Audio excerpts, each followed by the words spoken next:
We're good? And we're good. Hello, I'm Marvin Pierce Dog Teacher. We're going to talk tonight about several different things. One of them, board and train versus just normal lessons. And we're going to wait a while before we get into that subject. One of the things for me is how do everybody's dogs hold up in this 100+ degree weather. Ours here at the kennel's done really good because we had, luckily, the guy come over and got the air conditioner going like the day before the heat wave. And we kept it cool enough in the kennels. There wasn't no dogs panting or nothing.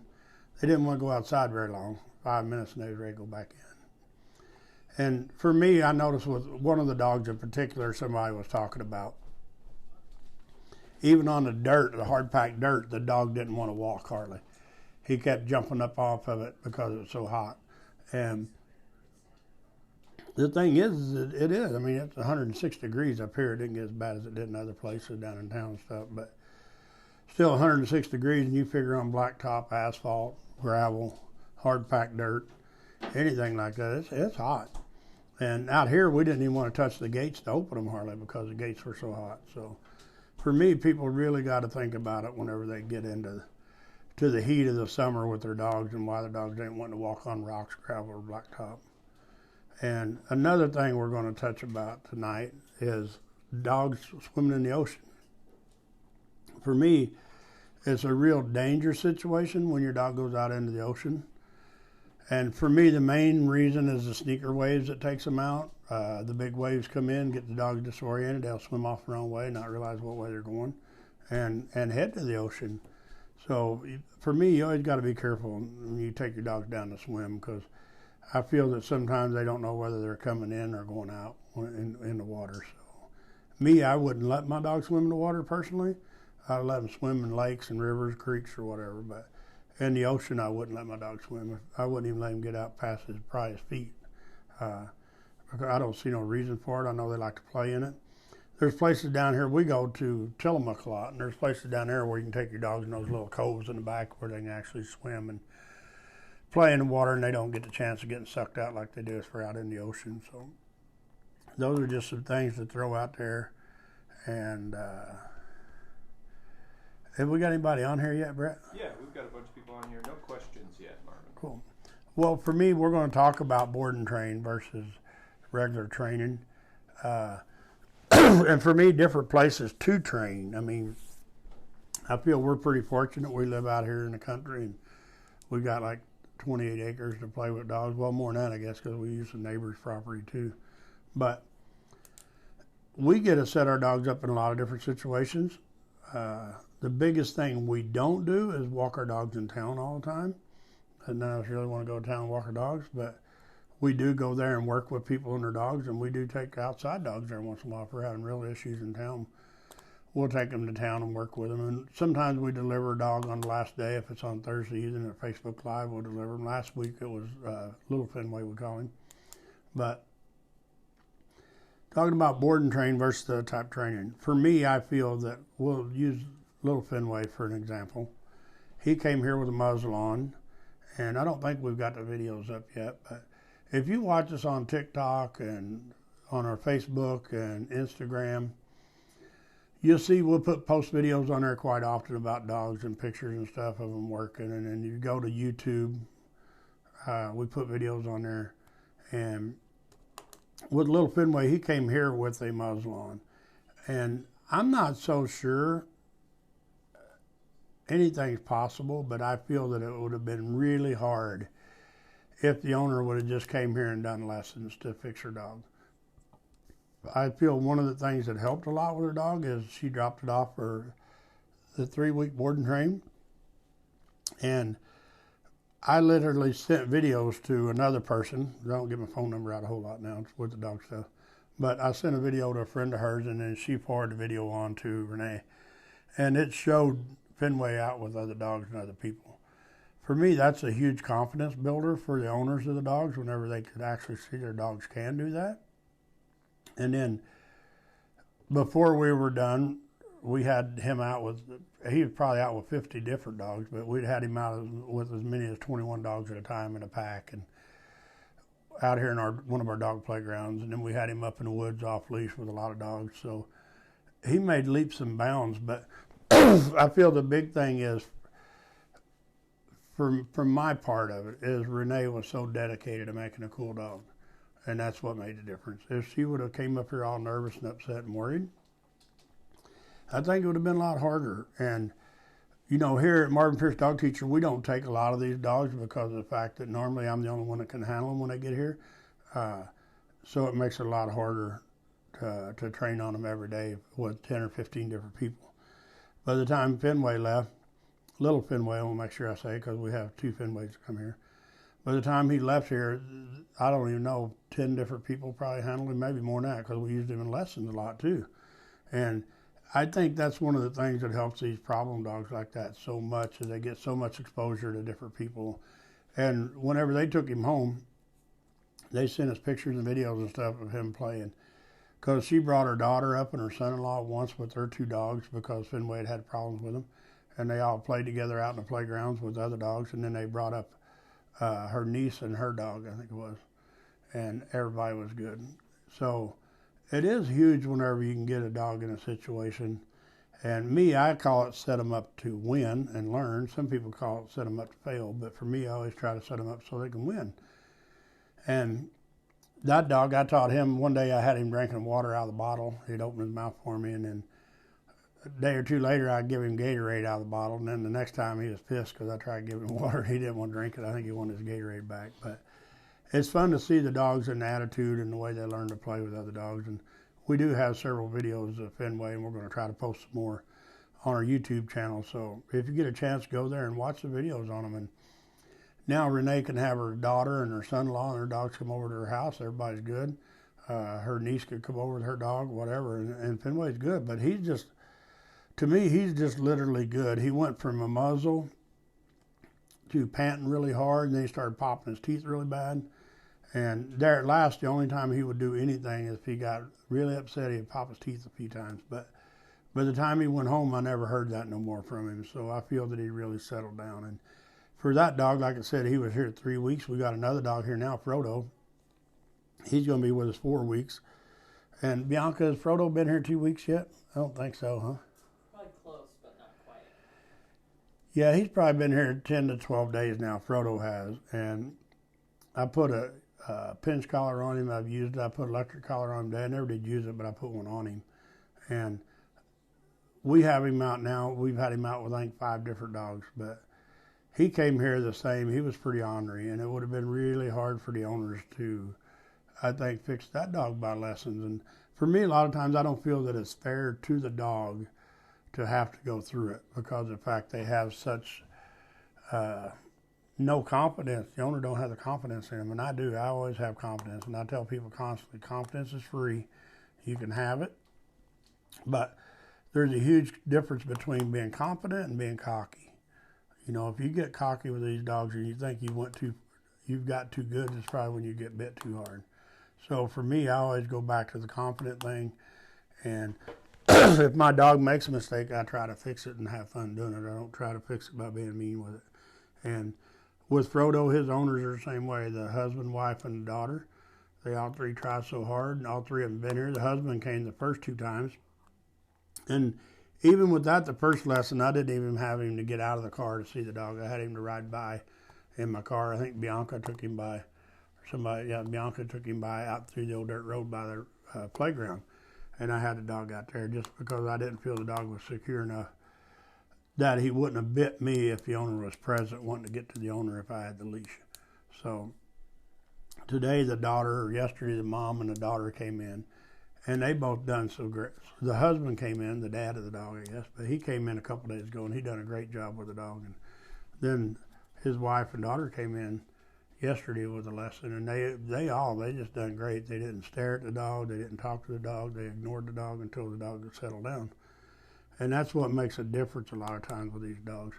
You teach them that they have to settle down and behave before anybody touches or talks to them. And I know people see that in a lot of different videos and dog shows and dog training videos and different things. But for me, I think it's the hardest part is for the owners to just ignore the dog and let the dog settle. They keep thinking the dog's settled and they want to make a move to pet them. They want to look at them and stare them in the eyes. And That's what gets the dogs in so much trouble. And people don't understand how hard it is on those dogs. Somebody's cooking dinner or something. So, but we got any questions, Brett? No questions yet. Okay, Bianca. What's the biggest thing you learned this week in dog training? Not being a wife. Not even realizing the mistakes you make sometimes. Like how you think you're aware and you think that you're paying attention to everything you do, but you don't even notice when you're making a mistake. And for me, that's always hard. And I go back to, I team roped a lot. I roped in Vegas and Reno and all over Washington, Oregon, and California. And I was at a big rope one time, roping for a lot of money. And I was heading, Buddy was heeling, and everything just didn't go like it's supposed to. So when we were done, I was up in the stands, and this buddy of mine's little girl was there. And if you're on here, Brandy, I'm talking about you. But she was in the stands, and I was talking to her about it. She's like, well, how do you think it went? I said, good. I said, I felt like everything, you know, I was like right on the barrier. And she's like, you know what, I got a video. You want to watch it? I'm like, sure. I was proud of myself. Literally, I left so late, it looked like I was waiting for the next steer to come out of the chute. And she didn't even say nothing. I'm like, really? So since that time, I feel I've really learned a lot about our mistakes, like you said, that we make. Yep. We don't see them, we don't acknowledge them, and you can be told, and you still don't get it. Yeah. But if you watch it, like me and Suzanne, I think she really seen the difference when she watched, and you watched the same video, me and Suzanne, with Hydra. Yeah. Suzanne was working with the dog, and then I worked with the dog, and then we watched both videos, and there's just difference daylight and dark. Yeah. And for most people, I feel, that wasn't really into dog training, there would have been like, that's not enough difference to say there was a difference, but it's a huge difference. Yeah. Because you can see the way the dog reacted with me versus her. Yeah. But the neat thing was, once she handled the dog like I did, the dog respected her like it did me. Yeah. And I think that's a huge thing about it. And for me, with you, it seems like every time you work dogs, and you and I get opportunity to work dogs together, which is quite often, it's like you learn. Oh, yeah. And I can see the dogs, I mean, that quick, there's a difference with the dog handler. Yeah. But at the same time, whether I hand you a leash or ask Mariah to do something, I can see the confidence level in the handler that's fixing to get the leash change that quick. Yeah. Like Mariah today, I mentioned for her about Frodo. She's like, no. She said, I'm not comfortable. I said, then don't handle the dog. Yeah. You know, I said, you're not the trainer. Bianca and I are. If people get bit, it's her and I. Yeah. So far, it's I. But for me, the fun thing about watching you, and I brag all the time about you and how dedicated you are to dog training, I feel that's the way it's got to be. Yeah. I don't feel you can be a great dog trainer or a good dog trainer if you don't want to be a great dog trainer or a good dog trainer. If you go in it for the money, you're probably going to get hungry and not have happy customers, which I piss people off once in a while too, I've been told, but I try not to. Yeah. But you know, there's more people that do than that don't admit that they pay me, so they want the truth. Oh, yeah. They don't want me to lie to them. The people sometimes that I hurt their feelings, and I've hurt people's feelings, I mean, and I'll probably hurt more people's feelings. I try not to, but sometimes it happens. And over the years, people's hurt my feelings. I mean, it's life. But Carrie asked a question, if you're ready for it. Who? Carrie. She said, what can owners do this weekend to help reduce the stress dogs experience from the fireworks? You know, our kennels are going to be like full Saturday. I mean, every hole we got up there. And people ask me, you know, I've owned, I don't know how many, probably a few hundred dogs over the years, maybe more than that. Several hundred dogs over the years. I've never had a problem with a dog in fireworks. But I've never acknowledged it, you know? I mean, like Jody's dog, Rio, doesn't like gunfire. Yeah. But she don't lose her mind. Trent didn't like fireworks. Yeah. They don't like them, but they don't lose their mind. I think what makes a dog lose their mind And for me, it goes in with training to the line. I don't know how many dogs. Bianca's seen a lot of dogs come to the kennels, and the people try to lead them through the kennels, and the dogs won't go. They lock up, and the people stand there and read them a book. Some people in the kennels will have me to come out and get the dog. I go out and I say, "Would you hand me the leash?" And they're like, "Yeah." And they hand me the leash, and I turn around and walk through the dog kennels, horse barn, through the kennels, the round pen, and the dog never skips a beat. They stay with me. But it's because I'm being a leader, and the dogs follow me. So I think a lot of times, if it was me and if I had a dog that was worried about fireworks, what I would do is, if it's a house dog, which most people have, I'd probably put him in his crate and ignore him. And a lot of times it'll help so much. Because if you stand there and tell them, it's okay, it's okay, it's okay, they get nervouser and nervouser and nervouser. Because the majority of the time, a leader will not tell a dog that it's okay. They will show. So I feel for me, and like I said, Jody's dogs didn't like fireworks. Rio don't like gunshots. But we don't ever make a big deal out of it.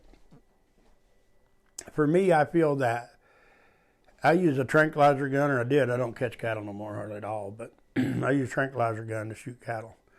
At one time in my kennels, I had a BB gun. If dogs would bark, I'd shoot the tin wall on the dog kennels, and the dogs shut up. Not the dogs, the wall. And the noise from the BB gun would shut the dogs up, and it worked really well.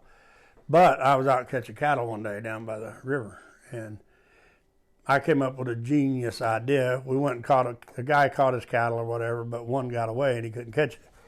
So he told me he'd sell it to me cheap if I wanted to buy it. And I'm like, "Yeah, I'll buy it." And it was on a decent sized piece of property. So I called 5 of my dog broke calves down there, kick them out, leave them for a few days, go back. That's going to be easy. Well, the calf that wasn't caught wasn't on the property anymore. It went through the hole in the fence. So my calves went through the hole in the fence too, and they weren't on the property. Well, my dogs found them. So I had my dogs to hold them up, and I shot this one with a dart gun, a tranquilizer gun. And when I shot him, my dogs vanished. I'm like, here, run them up. Huh? Get in. Because I had to call my dogs back to me because they thought somebody was going to shoot them in the ass with a BB gun, I guess. And so they left. So the whole thing is, for that, is the noise is what caused it. Was it the gun or was it the tin? But when I shot the dart gun, all it was a pellet gun. So it didn't make much noise, but it was just enough my dogs vanished. But they came right back to me. Why did they come back to me? Because I was a leader. And then it's not quite as traumatizing it's not. for them the second time around. If I would have told them it was okay, come here, then they'd have been like, holy crap, we're going to get in trouble. But since I just called my dogs back to me like a normal day, they came back. And I did get the calf. I seen a picture of her a while back leading him out. But I feel that if you sit there and tell your dogs it's okay, you hand them treats or Cheetos and chips and brush their teeth and comb their hair, they're going to be nervous. Is Scout scared of fireworks? I don't think so. We didn't have any issues last year. Yeah, I don't remember. Yeah.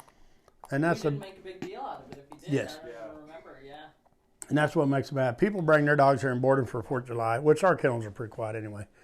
And for me, if I wanted to change things, I would just turn them big badass fans or whatever they're called up high, and the dogs probably wouldn't even hear anything. But for me, I don't make no big deal out of it. I don't worry about it. So I want to make a video with a dog that's scared of fireworks on how to get them out of the habit, but I hadn't done it yet. One of these days when we're bored and it's ground's wet, so we don't have to worry about fires, we might try to make a video on that. And everybody remember, go to our YouTube channel. And are we putting new videos up lately? Yeah. Last one was yesterday, I think. And what was it about? Yesterday was about board and train. A video about board and train. Yeah. I don't guess I've seen it. Was I in it? You were the one doing the talking. Oh, okay. Shows what I know. So, but for me, the YouTube channel I feel helps a lot with people in training dogs. And our TikTok videos are more about fun, trying to make Bear famous, but there's not a lot of people helping us make him famous yet. So we're going to have to share the Bear video. Yeah, we're going to have to promote that out a little bit. Roxy and Mari and Bear are my 3 dogs I use to train dogs. And Jocelyn today, who runs the office now in Dari Spot, Jocelyn asked me when I was going to add another dog to my pack. And for me, it goes back to Bianca and I use my 3 dogs and her dog all the time in lessons and classes or whatever we're doing. We use the dogs, and the lady today with Ellis, is that right? Yep. What's her name? Lori. She was saying, yeah, I was telling about my friends, my dogs, or your dogs, how they just jump up and lay on stuff until you ask them to come. And oh, yeah. She said, I want to teach my dog to do that. And I feel we will teach her dog to do that. But we'll teach her dog to do that because she wants to and she's in it to win. Yeah. There's a difference between being here to win and be here to lose. Yeah. And she's 100% to win. And for me, I started out training cow dogs and catching cattle, and I wrote 2 books about catching cows, 2 short story books. And for me, all those times were fun, and hopefully, they'll be memories until I lose my memory. But it's a lot of fun, and I do have the books laying around somewhere that I could reread if I forget what I've done. And, life is really short. There's a guy here, me and him never became friends, but I knew the guy as a dog trainer, and I was coming back out of Texas, I don't know, 4, 5, 6 years ago, and this guy was a cowboy. I mean, he's a hand. Awesome dogs, good horses. I mean, he's just a cowboy through and through.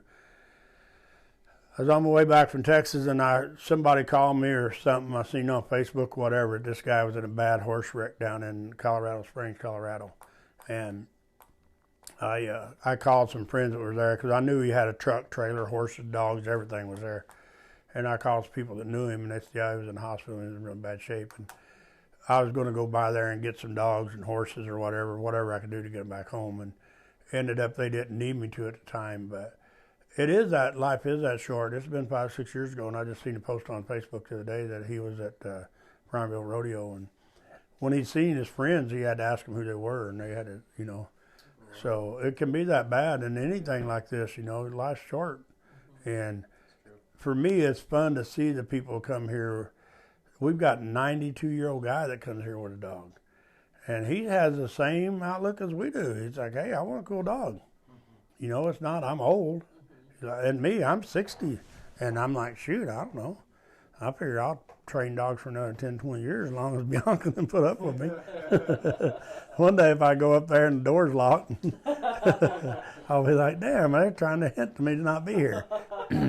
But it is fun to see the people that come here that are dedicated. Couples, young couples, old couples, medium age, it doesn't matter. People with kids, people are like, can we bring our kids? Yeah, that's part of your family and your dog's family. So for sure, and I don't. Part of the Marvin Pierce family. Yeah. I don't like them bringing the whole group here at one time, especially a board and trained dog, because it really takes away from us. I think because the dog just gets too overwhelmed with everybody being here at one time. But normally, if it's a 3-week board and train, we have whoever the dog's least attached to, husband or the wife, come the first time, and then we bring the other one in, and then we bring in the kids. And it's worked out well that way. So it is a lot of fun to see the family with a cool dog. And we get dogs back. We don't board very many dogs because we don't have no room. And I'm not sure what we're going to do here before the time winter gets here, because we're getting too many dogs now to board. But it's fun to see these dogs. Like Ellie came back. Oh, really? Yeah, the white lab. Yeah. We kicked her right out with a pack. I mean, there wasn't nothing to it because of the fact that she was so cool when she left. And it makes a lot of difference. Do you got anything? No, we have no questions. So I think we should mention Saturday we're doing the scavenger thing. Well. And if they're not on the email list and they've been through training, then they just need to get a hold of. Yeah, but the thing is, for us, we only let so many dogs in at a time, and if we're not careful with it, we'll have way too many dogs. But we can put But if you want on the list, and that's Bianca talking about, this weekend, Carrie and Bianca came up with some game plan. That we're going to end up, they came up with it, I added a little bit to it, but we're going to put a few flags out in the woods where the dogs go, and whoever finds the flags first, they got to get their dog to the flag, have their dog set till one of the people come there, whoever's helping do it, probably you and Carrie, and they got to come there and take a picture of it, and then whenever you get back to the kennels or wherever, back to the trucks out in the field where you park, you get whatever bag of whatever you get. I don't know, probably a bag of treats. Prize. Yeah, prize, probably a bag of treats. So, but it is going to be fun. And if you want on that list, get a hold of Jocelyn at the office and have him put your name on it. And at one time it got really big and we started doing it 2 times a day. And then it slacked off. I'm not sure if it's because of summer or what. It's amazing how many people come here in the winter when it's 45 degrees and raining crossways with a mug of coffee and go for a walk in the woods. But their dogs have fun, and to me that's what it's about. But we are going to try to add a few things like that to what we do here. And I feel that's a big part of the training is being able to be here and be outside with the dogs. And they get to see horses and cats and chickens and goats. And Hike up through the woods. yeah, go out through the woods. And we're going to have some video on here pretty soon. We ordered us a drone. And if Brett don't crash it, Before we get our footage. yeah, before we get any video. Send Brett good wishes. Yeah, but Brett's going to be our video guy. And so we want to mention a few different companies. Bianca also works at the Vineyard, Arland, and they got some good wine, I guess, if there is such a thing. I don't know. When I drank, it was Boone's Farm and Mad Dog 2020, so times has changed. But no, they got some great wine. My wife drank some of their wine, and Daria has, I think. And so, but they're right here local, small vineyard, great people. So look them up on Facebook and go out and check it out. They got a nice little farm out on the hill. And then we've got Brett. What's the name of your company now, Brett? Envision Media. Envision Media. Yep. He does our pictures and video and runs Facebook for us. And if you have a place in town that you'd like for us to do, as long as we have internet, and I'm going to throw it out there because back in the day whenever I'd go to California and Washington and do problem dog demos, if you got a problem dog that just like drags you on a leash, or like Carol's dog. Is Carol on here tonight? I didn't see Carol check in with us. Yeah, she probably bailed on us. Yeah, I didn't see her. But if you got a problem dog and whatever the reason, if you want to do it in town and show us up, let us know. If it drags you on a leash, we won't be able to do the recall stuff in town. But if it just pulls on a leash or something like that, let us know, and we'll try to do maybe a Facebook Live, depending on what we got going on in town. If we're just trying to create a video in town, we may just use you and your dog in the video. And one of the things now that we've started asking people, I don't know why we didn't ask them a long time ago, but it just never came to my mind, I guess, is if you have a problem dog that you want to bring here for our lessons, our board and train, we'd like for you to send us a video. So Bianca and I, or one or both of us, can watch the video and we can kind of have an idea what you're getting, what you have when you get here. For me, the majority of the time, people come here with their problem dog and they have 2. They left their problem dog at home and brought the good dog. And it's happened more than once. Did we ever get the little dog back that was supposed to come in? Remember the little Australian Shepherd that they came here with the real bad one, but the good one, bad one was in Yeah, they haven't brought the bad one back. They haven't brought the bad one in. The one that they thought was bad was fixed after one lesson. Yes. And they're supposed to bring the other one. The last time I seen him, but I hadn't seen the dog. Or if I did, I didn't recognize it. But we do get a lot of dogs come through here and a lot of people. So for me, it's hard to keep up with them. We try to. The dogs I normally remember if I see the dogs, but sometimes it makes it rough. And we just had Chewy and Corn went home. They were here for 3 weeks board and train. Really? And they were doing good. They went home yesterday. Really good. And it's pretty amazing because Chewy tried to dogfight and stuff, and he was pretty honoring when he came here. And when he left, he'd probably been out with 50 different dogs too, with the owners and without the owners. We'd take him out in packs through the woods and stuff. So it's fun to see these dogs get their, well, they don't get their certificate, they should, but they go home as a whole different dog than they were when they got here. And so it makes it a lot of fun. So we got any questions? No more questions, Marvin. All right, then we're going to bail off here. So remember, go to Marvin Pierce Dog Teacher, YouTube, check us out, TikTok, Instagram, and email us if you got something you want to do. I mean, if you got some wild, crazy idea, if you want me to come to the state of Maine or something, do a problem dog deal, let me know. If you have questions about board and train, phone number, and then website. If they have questions about board Yeah, if you got questions, you can call the office, 503-730-0827. Talk to Jocelyn. If it's on Sunday or Saturday, you might catch Quinn. Just give them a call and email us at marvinpiercedogteacher@gmail.com. And, well, we're on Facebook, but I don't know, messages on Facebook I think is getting better now. Yeah. There for a while they were kind of hard because we had messages coming from 9 different directions, and it seemed like we weren't keeping up with all of them sometimes because they'd get hidden. And sometimes I'll open a message and not realize what I did, and then I don't answer, and then somebody else got to figure out to read the open message that someone opened, it wasn't them. So, but yeah, go on there and check us out, and we're going to jump off here and eat some dinner. Thank y'all. Have a good evening. Everybody have a happy 4th of July.